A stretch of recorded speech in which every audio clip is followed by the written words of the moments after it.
Fighting soldiers from the sky, fearless men who jump and die, men who mean just what they say, the brave men of the Green Beret, silver wings upon their chest. These are men, America's best. 100 men will test today, but only 3. Ask not what your country can do for you, but what you can do for your country? Yeah, JFK, baby, I know that statement was great, in theory, but considering what your country did to you, yeah, we're gonna move past that. But where was I going with this? Oh yeah, World News Tonight starts right now. Tonight, breaking news as we come on the air, Israel formally declaring war against Hamas after that unprecedented multi-pronged terror attack on Saturday, shocking the nation and catching its intelligence servants by surprise. At least 100 people taken hostage within Gaza, with the death toll mounting and several Americans now being confirmed amongst the dead. Also tonight, the U.S. Marine Corps is now without a Senate-confirmed leader for the first time since 1910. This after one senator blocked over 200 military appointments in protest of the Pentagon's abortion policy. Also tonight, 10 soldiers from the Army Reserve were injured in Fort Gordon, Georgia after terrifying lightning strikes. They were taken to the base medical facility for treatment. One did not survive. Also tonight, the latest on the death of Army Specialist Vanessa Guillon in Fort Hood, Texas. The Army Secretary now promising to make enduring changes after the 20-year-old's death. Also tonight, we have late reporting on Travis King, the U.S. soldier who was held for 47 days in jail after an altercation, who later joined a tour group of the DMZ in South Korea and then later bolted to the other side. The North Korean said Travis King told them that he crossed the border because he, quote, harbored ill feelings about the inhumane treatment and racial discrimination within the U.S. military. Also tonight, here in the U.S., with the Title 42 expiration looming, the Pentagon says the first of 1,500 active duty troops could arrive at the border as soon as next week.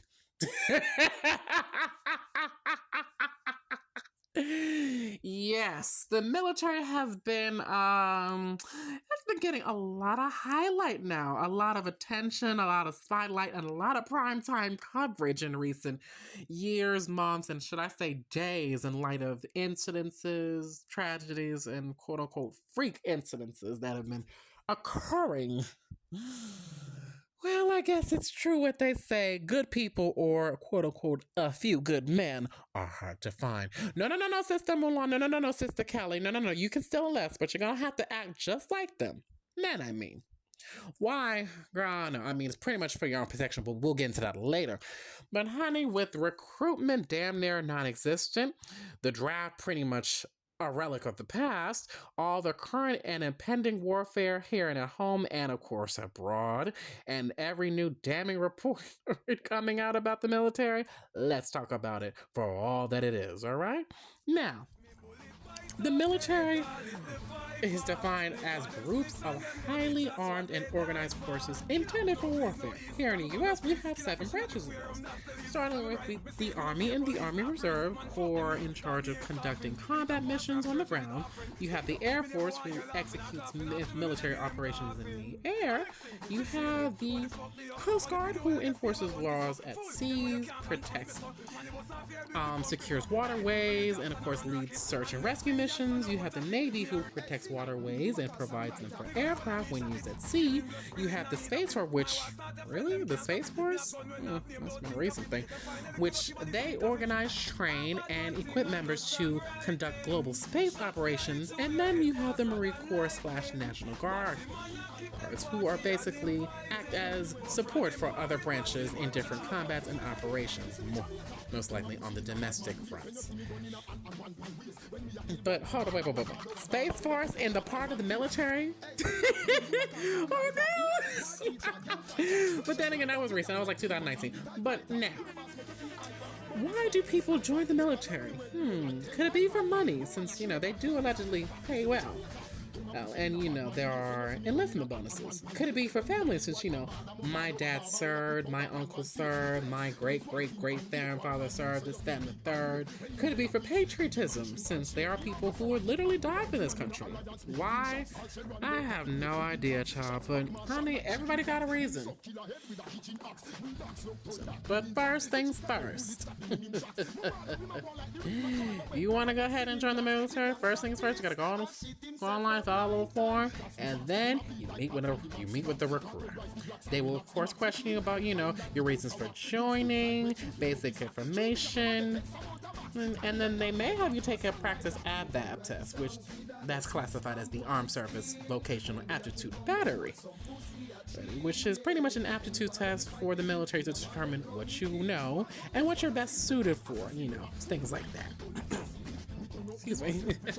Soon afterwards, you'll go take the test for real, which that thing is it could last for roughly 2 to 3 hours and has multiple sections. It has multiple parts, depending on which branch you're joining, since, they got the personality one, and then, of course, they got other ones, but, I'm not particular. Again, go ask a recruiter for more information, all right?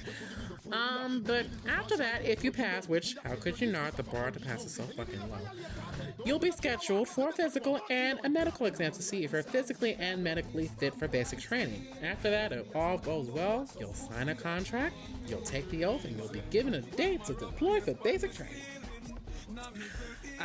Basic training. All I imagine is a drill sergeant yelling in your face with a hot-ass breath, crawling through mud, and of course the infamous bed checks for contraband. Or at least that's what shows and movies have been portraying for years, but hell, it's just 8 to 12 weeks, depending on which line of service you have, of training, And this could entail physical and mental endurance, rifle marksmanship, martial arts training, just to name a few. After that, if you complete basic training, you'll graduate and go off to AIT, Advanced Individual Training. Here, you'll learn the technical skills needed for the specific Army job you choose. It's basically like trade school for the Army, if you want to simplify it. And depending on where you are or what you choose, it could last from 4 weeks to 52 weeks. Yeah, you could be there from a month up to a year, but whatever. After you graduate AIT, you get 10 days to breathe, and then after that, if you're an active duty child, you join the unit and you are officially a soldier, ready for battle.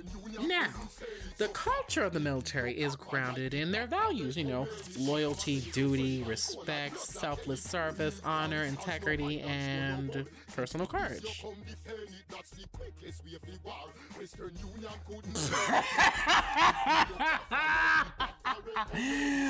No. We're not talking about that quote-unquote culture. We're talking about the real one, okay? The ranks, the hierarchy, the discipline, the quote-unquote, that's an order, I said this, I outrank you, this, that, and the third, And speaking of, let's really dive into this culture, because from what I've seen and from what I've gathered in my research of this, culture is disgusting, all right? But let's start off with the culture of sexual assault and eventual death among women in the military. Yes, Sister Vanessa Guillon. Yes, Sister Denisha Montgomery Smith. I'm talking about y'all. Both Army specialists, mind you. But, believe it or not, the Army is not the only branch in which assault is taking place, honey. From the Marines and the Navy to the Air Force and the Coast Guard. Ooh, child. Oh, and for my ladies entering the Army, whatever you do not go to Fort Hood. Don't go to Fort Hood, because you will not be coming back. Boy, that's real. Too many bitches that end up missing from there.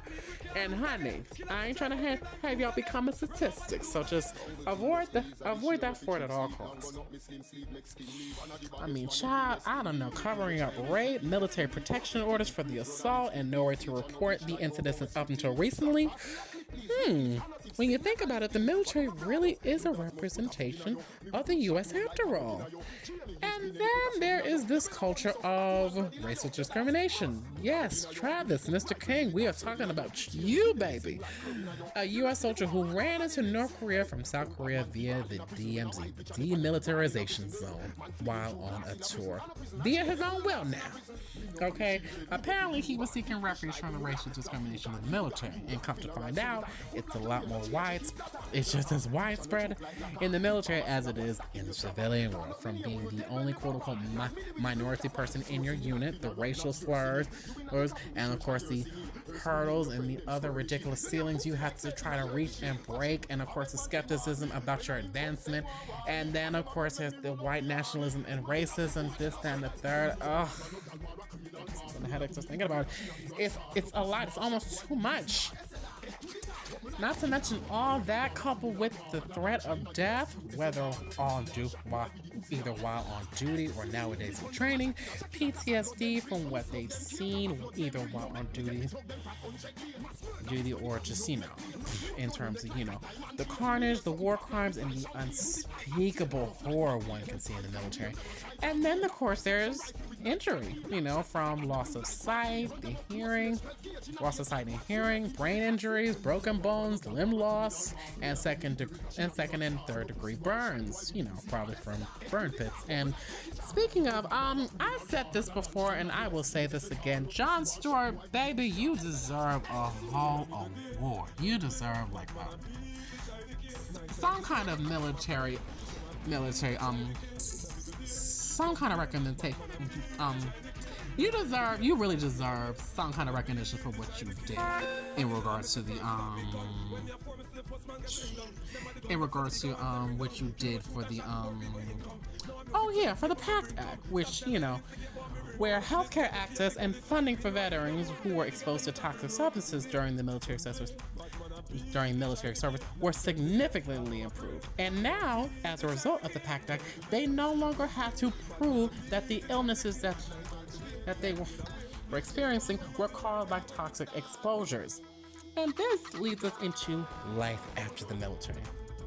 Since, being all you can be doesn't necessarily have to be within the Army, at least forever. Okay, it's not for everyone, all right? Whether for all the reasons previously mentioned earlier or for one I haven't even gotten to. Hell, recruitment's so fucking poor these days, I wouldn't be surprised if they implemented the draft or a state-mandated enlistment of men. They say they mostly mean men 18 to 25 into the military. Again, I wouldn't be surprised if they brought that shit back again. Hell, who knows, within the next 4 months they might actually have to do that. But anyways, if you want to leave the military, you have to be discharged, either honorably or dishonorably. Now, honorable discharges are when a service member exits service, having did their assigned job in a diligent and competent manner, followed the rules, obeyed the law, things like that. A dishonorable discharge, now that's when a service member exits service after reprehensible conduct, usually following a court-martial trial, i.e. desertion, espionage, sexual assault, murder, those are just to name a few. Then there's also a general discharge where something is prevented the service member from performing their job or meeting expected standards of conduct, and then there is the bad conduct discharge, or big chicken dinner, honey. Interesting name for that, which is pretty much the same as a dishonorable discharge, but it's more lighter in terms of the mark against you as a service member. Well, honey, after you leave, you are officially a civilian again, or considered a quote-unquote veteran. Now, veterans, they are people who have served in the military already, okay? They did their bid, even if it's just for a day. As long as they were not dishonorably discharged, you are considered a veteran. Day one. Even if you're in basic training, since that's considered active duty, believe it or not. Now, to obtain veterans benefits, however, you have to have served at least 24 months and have had good standings. Okay, and these benefits include hiring preferences for federal jobs, GI Bill for education, home loan insurance, VIA medical benefits, just to name a few. But as we've seen, veterans don't always get the benefits they deserve. Okay, just ask any homeless that you see walking the streets. My goodness. And actually, speaking of which, with all this, hold on, let me go get my recorder. Let me see. Hello? Hi, Sergeant. How are you? Yeah. About the whole physical thing, we might. Oh wait, hold. Wait. I gotta finish the episode first. Hold on. All right. With that being said, yeah, I can't with the military. Okay, I can't. I can't no more. All right. But before I literally finish this episode and call my recorder and withdraw myself from consideration for the National Guard, a few things. Number one, the military it's not for everyone, okay? And that's okay. You can do something else for your country. Number two, ladies and LGBT folks, specifically trans folk. Don't ask, don't tell is over. The all boys club of the military is over. You can enlist too. Uncle Sam wants y'all ass too. Just make sure you know what you're getting yourself into before you do, because trust me, your life is not what you call 1-800 guaranteed or even promised. Number three, to the quote-unquote patriots of this country, the military is not a martyr for you to sell racist, white nationalist Stockholm syndrome for this country, single sale / retail or wholesale. I'm tired of hearing about it, all right? And number four, the military is best summed up with this quote. Join the Navy, see the world, sleep with Blanche Devereaux. You know what? Let me start it from the beginning. I'm a tramp. Blanche, have you heard the latest ad campaigns? Join the Navy, see the world, sleep with Blanche Devereaux. Join the Army, be all you can be, sleep with Blanche Devereaux. The Marines are looking for a few good men who have not slept with Blanche Devereaux. Oh, Lord Jesus. I can't.